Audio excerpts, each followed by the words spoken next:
নমস্কার দর্শক বন্ধুরা, এই মুহূর্তে চারটি গুরুত্বপূর্ণ খবর আপনাদের সামনে তুলে ধরতে চলেছি। তাই পুরো ভিডিওটি অবশ্যই দেখুন। ভালো লাগলে লাইক, কমেন্ট, শেয়ার এবং চ্যানেলটিকে সাবস্ক্রাইব করতে ভুলবেন না। তাহলে দেরি কেন, চলুন শুরু করা যাক ভিডিওটি। 1 নম্বর, মুখ্যমন্ত্রী শুভেন্দু অধিকারীর ব্যক্তিগত সহায়ক অর্থাৎ পিএ চন্দ্রনাথ রথ হত্যাকাণ্ডের প্রাথমিক কিনারা করল পুলিশ। নৃশংস এই হত্যাকাণ্ডের মাত্র 4 দিনের মাথায় উত্তরপ্রদেশ ও বিহার থেকে গ্রেপ্তার করা হয়েছে ভাড়াটে খুনিসহ 3 জনকে। আজ ধৃতদেরকে বারাসাত আদালতে তোলা হয়েছিল। বিচারক কী নির্দেশ দিলেন? বিচারক তাদের 13 দিনের পুলিশি হেফাজতের কড়া নির্দেশ দিয়েছেন। সবেমাত্র প্রাথমিক কিনারা হয়েছে। প্রাথমিক কিনারা এই জন্যই বলছি, কেননা এখনও মূল মাস্টারমাইন্ড এখনও গ্রেপ্তার হয়নি। মূল মাস্টারমাইন্ড কে, সেই প্রশ্নের উত্তর তো খুঁজে বের করতে হবে সিআইডিকে এবং সিটের আধিকারিকদেরকে। সেই জন্যই এবার 13 দিন নিজেদের হেফাজতে নিয়ে উত্তম মধ্যম দেবেন পুলিশের আধিকারিকরা এবং সিআইডির আধিকারিকেরা। দেখার বিষয় শেষ পর্যন্ত আসল মাতা কে সেটা জানা যায় কিনা। তদন্তের জন্য গঠিত বিশেষ তদন্তকারী দল অর্থাৎ সিট গোপন সূত্রে খবর পেয়ে ভিন রাজ্যে হানা দেয়। আপনাদেরকে গতকালই জানিয়েছিলাম, টোল প্লাজা থেকে ইউপিআই আইডির মাধ্যমে পেমেন্ট করেছিল, সেইটাই ছিল সূত্র। সেই সূত্র ধরেই উত্তরপ্রদেশে হানা দিয়েছিল এবং বিহারে তারপর সেখান থেকে হানা দিয়েছিল। উত্তরপ্রদেশ থেকে গ্রেপ্তার করা হয়েছে কুখ্যাত সার্প শুটার রাজ সিংকে। অন্যদিকে বিহারের বক্সার এলাকা থেকে পাকড়াও করা হয়েছে আরও 2 আততায়ী, ভিকি মৌর্য এবং ময়ঙ্ক রাজ মিশ্রকে। পুলিশ সূত্রের খবর, ধৃত 3 জনের বিরুদ্ধে আগে একাধিক অপরাধের রেকর্ড রয়েছে। আর কুখ্যাত সার্প শুটার রাজ সিংয়ের কথা তো না বললেই নয়। একাধিক সূক্ষ্ম খুনের ঘটনায় তার নাম আগেও জড়িয়েছে, কিন্তু বারংবার তিনি রেহাই পেয়ে গিয়েছেন প্রমাণের অভাবে।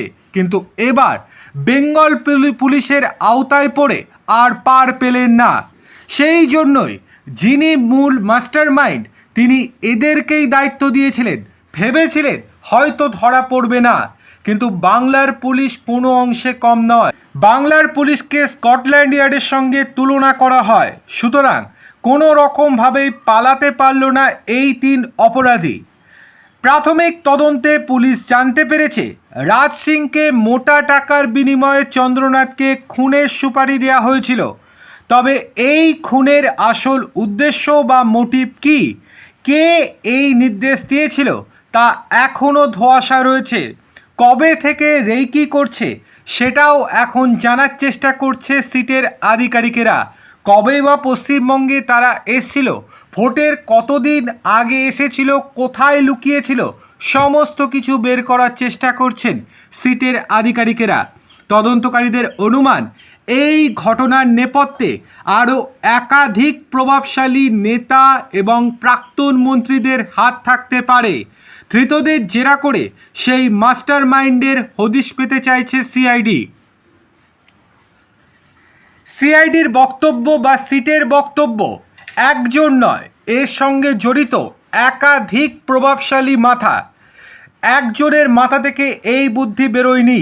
হয়তো প্রাথমিকভাবে সবার ওপরে রয়েছেন একজন, তারপর সেখান থেকে বিভক্ত হয়ে গিয়েছে আরও 5 জন নেতা প্রাক্তন মন্ত্রীদের কাছে। সেখান থেকে ইনস্ট্রাকশন গিয়েছিল এই 3 জনের কাছে। আবার সেখান থেকে ইনস্ট্রাকশন গিয়েছিল আগে যে 7 জনকে পাকড়াও করেছে, অর্থাৎ প্রথমে 3 জনকে পাকড়াও করেছিল এবং পরে গতকালই আমরা জানিয়েছিলাম আরও 4 জনকে পাকড়াও করেছিল। অর্থাৎ প্রায় 4-5 খানা ধাপে এই খুন করা হয়েছে। আজ বারাসাত আদালতে কড়া নিরাপত্তায় রুদ্ধদ্বার কক্ষে শুনানি হয়। সিআইডির পক্ষ থেকে দাবি করা হয়েছিল যে হত্যাকাণ্ডের পর তথ্য প্রমাণ লোপাটের চেষ্টা চালিয়েছে অভিযুক্তরা।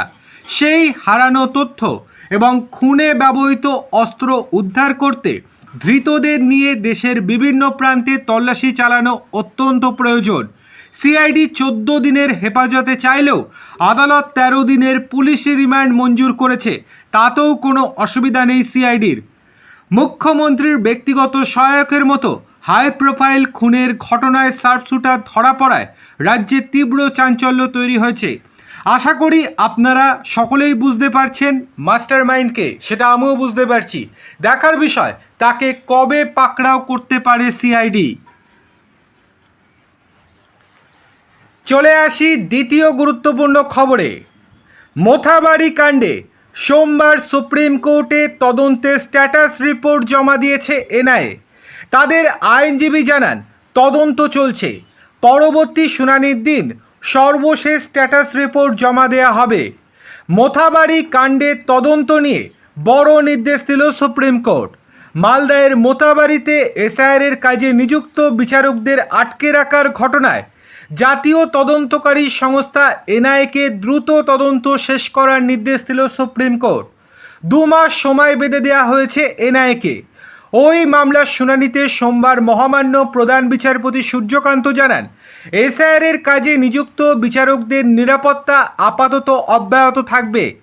যাদের ক্ষেত্রে হুমকির আশঙ্কা নেই বলে পুলিশ সহ সংশ্লিষ্ট কর্তৃপক্ষ মনে করবেন, তাদের নিরাপত্তা তুলে নেওয়ার ক্ষেত্রে উপযুক্ত পদক্ষেপ করা হবে। মোথাবাড়ি কাণ্ডে সোমবার সুপ্রিম কোর্টে তদন্তের স্ট্যাটাস রিপোর্ট জমা দিয়েছে এনআইএ। তাদের আইনজীবী জানান এখনও তদন্ত চলছে। আগের দিনও 2 থেকে 3 জন তৃণমূল নেতাকে গ্রেপ্তার করা হয়েছে। পরবর্তী শুনানির দিন সর্বশেষ স্ট্যাটাস রিপোর্ট জমা দেওয়া হবে আদালতে। এনআইএর উদ্দেশ্যে প্রধান বিচারপতি সূর্যকান্ত বলেন, তদন্ত শেষ হয়ে থাকলে অবশ্যই চার্জশিট জমা দিন। এই মামলা ফেলে রাখা যাবে না। আর যার কারা কারা জড়িত সেটাও রিপোর্টে উল্লেখ করতে হবে এবং তাদের বিরুদ্ধে কড়া অ্যাকশান নিতে হবে। দেখার বিষয় এই যে শেষ পর্যন্ত আর কারা কারা এর সঙ্গে জড়িত থাকে এবং কাদেরকে গ্রেপ্তার করে এনআইএ। চলে আসি পরের গুরুত্বপূর্ণ খবরে, অর্থাৎ তৃতীয় গুরুত্বপূর্ণ খবরে। সোমবার নবান্ন সভাঘরে 5 মন্ত্রীকে নিয়ে প্রথম মন্ত্রিসভার বৈঠক সারেন মুখ্যমন্ত্রী শুভেন্দু অধিকারী। আর সেই বৈঠকের পরেই সাংবাদিকদের মুখোমুখি হয়ে 6টি বড় সিদ্ধান্তের কথা ঘোষণা করেছেন। একই সঙ্গে এই দিন শুভেন্দুবাবু আবারও স্পষ্ট করে বুঝিয়ে দেন, আমি নয় আমরা, এই নীতিতেই চলবে নতুন সরকার। এবার কি কি 6টি সিদ্ধান্ত নেওয়া হয়েছে চলুন এক নজরে দেখে নেওয়া যাক। 1 নম্বর, চাকরিতে বয়সের ঊর্ধ্বসীমা বৃদ্ধি। বেকার যুবক যুবতীদের জন্য এই দিন সবথেকে বড় উপহার দিয়েছেন মুখ্যমন্ত্রী। তিনি বলেন 2015 সালের পর বাংলায় নিয়োগ কার্যত থমকে ছিল। সেই কথা মাথায় রেখেই সরকারি চাকরিতে আবেদনের ঊর্ধ্বসীমা 5 বছর বাড়িয়ে দেওয়া হচ্ছে। অর্থাৎ গত কয়েক বছরে সরকারি পরীক্ষায় বসার সুযোগ হারিয়েছেন তাদের জন্য পুনরায় দরজা খুলে দিল নতুন সরকার। 2 নম্বর, আয়ুষ্মান ভারত ও কেন্দ্রীয় প্রকল্প। বিগত সরকারের স্বাস্থ্যসাথী বনাম কেন্দ্রের আয়ুষ্মান ভারত বিতর্কে ইতি টেনে শুভেন্দুবাবু ঘোষণা করেন বাংলায় এবার আয়ুষ্মান ভারত যুক্ত হলো। তবে এও মনে করান চালু থাকা কোনো সামাজিক প্রকল্প বন্ধ হচ্ছে না। স্বাস্থ্য সচিব এবং মুখ্য সচিবকে অতি দ্রুত কেন্দ্রীয় স্বাস্থ্য দপ্তরের সঙ্গে প্রয়োজনীয় চুক্তি সম্পন্ন করার নির্দেশ দিয়েছেন তিনি। পাশাপাশি প্রধানমন্ত্রী উজ্জ্বল যোজনা 3.0 আটকে থাকা 15 লক্ষ আবেদনপত্র এবং অন্যান্য কেন্দ্রীয় প্রকল্পের 8,65,000 আবেদন দ্রুত নিষ্পত্তির জন্য জেলা শাসকদের নির্দেশ দেওয়া হয়েছে। 3 নম্বর, সীমান্ত সুরক্ষা ও জমি হস্তান্তর। বাংলার নিরাপত্তা প্রশ্নে 1 ইঞ্চিও আপোষ করতে নারাজ নতুন মুখ্যমন্ত্রী। বিএসএফের সীমান্ত চৌকি নির্মাণের জন্য দীর্ঘদিন ধরে আটকে থাকা জমি হস্তান্তরের ফাইলে এই দিন অনুমোদন দিয়েছেন তিনি। শুভেন্দুর নির্দেশ, ভূমি ও রাজস্ব সচিবকে দায়িত্ব দেওয়া হয়েছে আগামী 45 দিনের মধ্যে বিএসএফের প্রয়োজনীয় জমি হস্তান্তর প্রক্রিয়া সম্পূর্ণ করতে হবে। 4 নম্বর, কার্যকর বিএনএস। মুখ্যমন্ত্রী অভিযোগ করেন আগের সরকার রাজ্যে ভারতীয় ন্যায় সংহিতা অর্থাৎ বিএনএস কার্যকর করেনি। আজ থেকে বাংলায় সংবিধান মেনে বিএনএস অনুযায়ী কাজ হবে। পাশাপাশি রাজ্যের আইএএস এবং আইপিএস অফিসারদের কেন্দ্রীয় সরকারের ট্রেনিংয়ে যুক্ত হওয়ার ক্ষেত্রে যে অনীহা ছিল তা কাটাতে ভিন রাজ্যের নিয়ম অনুসরণ করার নির্দেশ দিয়েছেন তিনি। 6 নম্বর সামাজিক প্রকল্প এবং আগামী লক্ষ্য। রাজ্যবাসীর মনে একটা আশঙ্কা ছিল যে সরকার বদলালে হয়তো লক্ষ্মীর ভাণ্ডার বা অন্যান্য অনুদান বন্ধ হয়ে যাবে। এই দিন সেই ভয় দূর করে শুভেন্দুবাবু স্পষ্ট জানান, লক্ষ্মীর ভাণ্ডারের মতো জনকল্যাণমূলক সব প্রকল্পই চালু থাকবে, তবে তা হবে স্বচ্ছভাবে। আরজি কর ও সন্দেশখালী কাণ্ডের তদন্ত এবং বহুপ্রতীক্ষিত সপ্তম বেতন কমিশন এবং ডিএ নিয়ে আগামী ক্যাবিনেট বৈঠকে বড় সিদ্ধান্ত নেওয়া হবে বলেও জানিয়ে দিয়েছেন তিনি। সাংবাদিক বৈঠকে অত্যন্ত আত্মবিশ্বাসের সঙ্গে শুভেন্দুবাবু এও বলেন, বেঁচে থাকা 4-5% সমালোচকও যাতে খুঁত না ধরতে পারে আমরা তেমনভাবেই কাজ করব।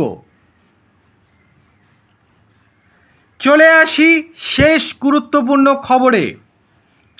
এসআইআরে প্রায় 35 লক্ষ ভোটারের আবেদন ঝুলে রয়েছে ট্রাইব্যুনালে। বাংলায় ভোটের ফলে এর প্রভাব কতটা পড়েছে, এবার সেই প্রশ্ন উঠল সুপ্রিম কোর্টে। সোমবার দেশের শীর্ষ আদালতে এসআইআর মামলায় তৃণমূল সাংসদ তথা আইনজীবী কল্যাণ বন্দ্যোপাধ্যায় বললেন, হারের ব্যবধান 32 লক্ষ, আর 35 লক্ষ নামের বিচার বাকি রয়েছে। ইলেকশন পিটিশন ফাইল করার জন্য অনুমতি চেয়ে মহামান্য প্রধান বিচারপতি সূর্যকান্তের নেতৃত্বাধীন বেঞ্চের কাছে আবেদন জানান কল্যাণ। এই আবেদনের পরিপ্রেক্ষিতে শীর্ষ আদালত জানালো, এর জন্য ইন্টারলোকিউটরি অ্যাপ্লিকেশন করতে হবে। বাংলায় বিধানসভা নির্বাচনে এবার বিজেপি ভোট পেয়েছে 2,92,24,804টি, আর তৃণমূল ভোট পেয়েছে 2,60,13,084টি। ভোটের ব্যবধান প্রায় 32 লক্ষ।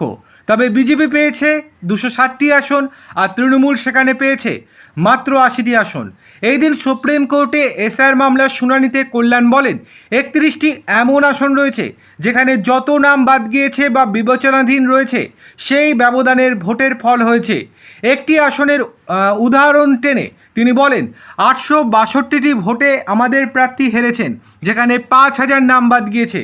নির্বাচন কমিশনের আইনজীবী ডিএস নাইডু তখন বলেন, এই ব্যাপারে তারা ইলেকশন পিটিশন ফাইল করতে পারেন। তখন শীর্ষ আদালতের কাছে কল্যাণ আবেদন করেন, এই গ্রাউন্ডে ইলেকশন পিটিশন ফাইল করার অনুমতি দিন। বিচারপতি জয়মাল্য বাগচি কল্যাণের উদ্দেশ্যে বলেন, আপনি আলাদা করে আইএ অ্যাপ্লিকেশন করুন। একটি মামলা চলাকালীন কোনো অন্তর্বর্তীকালীন আদেশ চাওয়ার জন্য আবেদন করা ফাইল করুন। কমিশনের তরফে মিস্টার নাইডু তাদের যা বলার বলবেন, আমরা খতিয়ে দেখে পরবর্তীতে নির্দেশ দেব।